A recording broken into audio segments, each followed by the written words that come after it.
கோவில்பட்டியில் சிறுவன் கொலை செய்யப்பட்ட மரணமடைந்த வழக்கில் புதிய திருப்பம் ஏற்பட்டிருக்கிறது. கொலையா என்ற ஒரு சந்தேகம் ஏற்பட்டிருக்கிறது.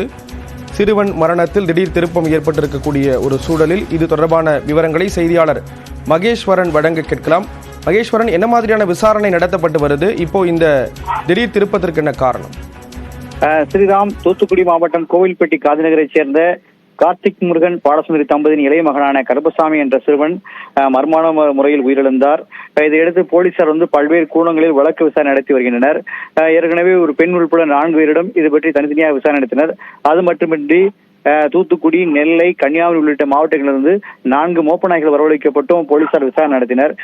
இந்த விசாரணைகள் குற்றவாளிகள் குறித்தோ இந்த மர்ம மரணம் குறித்தோ இந்த தகவலும் கிடைக்காத சூழ்நிலை இருந்தது. பல்வேறு குணங்கள் விசாரணை இருந்தது. தற்போது போலீசாருக்கு ஒரு தகவல் கிடைத்துள்ளது.